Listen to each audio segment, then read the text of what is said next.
ഇന്നലെ ചന്ദനത്തോപ്പ് ITIയിലുണ്ടായ ഒരു സംഘർഷം എല്ലാവരും അറിഞ്ഞു കാണുമല്ലോ. മറ്റുള്ള ഇലക്ഷൻ കാൻഡിഡേറ്റ്സ് വോട്ട് അഭ്യർത്ഥിച്ച് വരുമ്പോൾ ഇല്ലാത്ത ഒരു പ്രശ്നം, കൃഷ്ണകുമാർ എന്ന വ്യക്തി മാത്രം വരുമ്പോൾ എന്താണ് സംഭവിക്കുന്നത് എന്ന് മനസ്സിലാകുന്നില്ല. കലാലയ രാഷ്ട്രീയം നല്ലതു തന്നെയാണ്.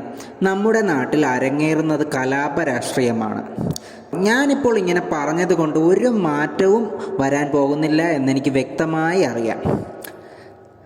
ആദ്യം ഇവിടെ വേണ്ടത് നീതിബോധമുള്ള ഒരു ഭരണാധികാരിയും അതുപോലെ തന്നെ നേതൃത്വവുമാണ്. അല്ലാതെ നട്ടല്ലില്ലാത്ത, വേണ്ടപ്പെട്ടവർക്ക് വേണ്ടത് മാത്രം ചെയ്തു കൊടുക്കുന്ന, അവർ എന്തൊക്കെ തെമ്മാടിത്തരം കാണിച്ചാലും കണ്ടില്ലെന്ന് നടിക്കുന്ന ഒരു ഭരണകർത്താവിനെയല്ല നമുക്ക് വേണ്ടത്. പല രീതിയിലുള്ള ജീവൻ രക്ഷാ പ്രവർത്തനങ്ങൾ നമ്മൾ കണ്ടു കഴിഞ്ഞതാണ്. കരിങ്കൊടി കാണിച്ചു എന്നതിന് കള്ളക്കേസ് ഉണ്ടാക്കിയതും തല്ലി ചതച്ചതുമൊക്കെയും പൊതുമാധ്യമങ്ങളിലൂടെ നാം കണ്ടറിഞ്ഞതാണ്. കലാപം ആഹ്വാനം ചെയ്തതും നാം കണ്ടതാണ്. ഒന്നുകിൽ വിദ്യാലയ രാഷ്ട്രീയം എന്നത് പാടെ നിരോധിക്കുക. രക്ഷകർത്താക്കൾ അവരുടെ മക്കളെ പഠിക്കാനാണ് വിദ്യാലയങ്ങളിൽ അയക്കുന്നത്. അവരെ കലാപങ്ങളിലേക്ക് തള്ളിവിടുന്ന രാഷ്ട്രീയ പ്രവണത ഇല്ലാതാക്കണമെങ്കിൽ ഒരുപക്ഷെ കോളേജ് രാഷ്ട്രീയം എന്നത് മൊത്തമായും തന്നെ നിരോധിക്കുക. അതല്ലെങ്കിൽ സമാധാനപരമായ ഒരു അന്തരീക്ഷം സൃഷ്ടിക്കുക.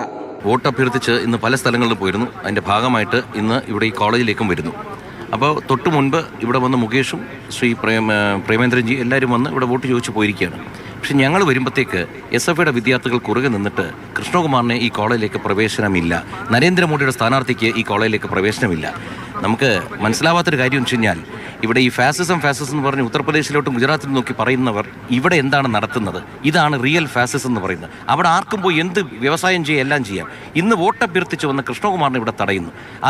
ഇതേ കോളേജിൽ തന്നെ അവിടെ ചെകുവേരയ്ക്ക് സ്വാഗതം എന്ന് പറഞ്ഞു വെച്ചിരിക്കുന്നു. ഏതോ നാട്ടിൽ ശ്രീ നരേന്ദ്രമോദിയുടെ സ്ഥാനാർത്ഥിയായ കൃഷ്ണകുമാറിനെ തടയുന്നു.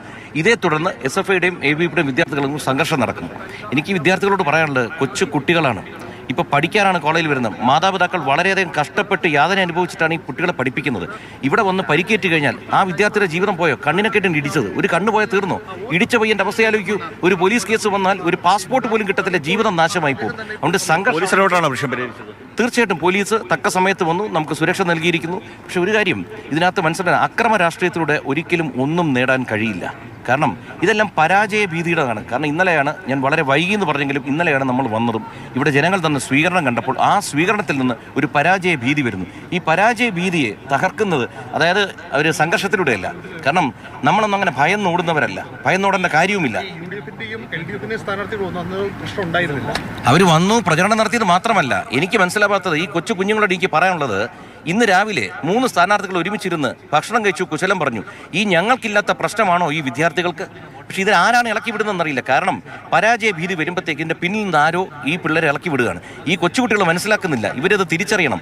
ഇവരുടെ ഭാവിയാണ് നശിക്കുന്നത്. ഈ നശിക്കാൻ പാടില്ല. കാരണം നരേന്ദ്രമോദിജിയുടെ പദ്ധതികൾ അതേപടി കേരളത്തിൽ കൊല്ലത്തും നടത്താനാണ് ഞാൻ വന്നിരിക്കുന്നത്.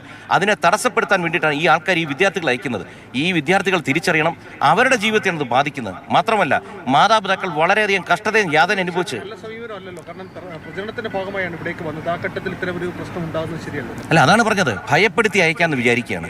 ഇതെല്ലാം കണ്ടിട്ടാണ് വന്നത്. 55 വയസ്സുള്ളൊരു മനുഷ്യനാണ് ഈ ഭൂമിയിൽ. ഞാനും ഇതേപോലെ കോളേജിൽ MA വരെ പഠിച്ചതാണ്. ഇതിനും വലിയ സംഘർഷം കണ്ടിട്ടുണ്ട്. അന്ന് പേടിച്ചിട്ടില്ല, പിന്നെയാണ് ഇന്ന് പേടിക്കാൻ പോകുന്നത്. അതുകൊണ്ട് ഒരു കാര്യം, ഇവിടെ BJPക്ക് ഒരു അട്ടിമറി വിജയത്തിന് സാധ്യത മുന്നിൽ കണ്ടപ്പോൾ ഇത്തരം അക്രമം അഴിച്ചുവിടുക, ഇത് തടയേണ്ടത് കേരള സർക്കാരാണ്. ശ്രീ പിണറായി വിജയൻ ഇത് ശ്രദ്ധിക്കണം. നീതി അത് എല്ലാവർക്കും ഒരുപോലെ നടപ്പാക്കുകയാണ് വേണ്ടത്. നാളെ മറ്റൊരു സ്ഥലത്ത് ഇന്ന് ഈ ഒരു വ്യക്തിക്ക് സംഭവിച്ചത് മറ്റൊരു രാഷ്ട്രീയ പാർട്ടിയുടെ പ്രതിനിധിക്ക് ഉണ്ടാവാനുള്ള സാധ്യത അത് തള്ളിക്കളയാനാകുന്ന ഒന്നല്ല. അതുകൊണ്ട് മാതൃകാപരമായ ഒരു നടപടിയാണ് ഉണ്ടാകേണ്ടത്. അധികാരികളുടെ കണ്ണ് തുറക്കുമെന്ന് പ്രതീക്ഷിച്ചുകൊണ്ട് നിർത്തുന്നു. നന്ദി, നമസ്കാരം.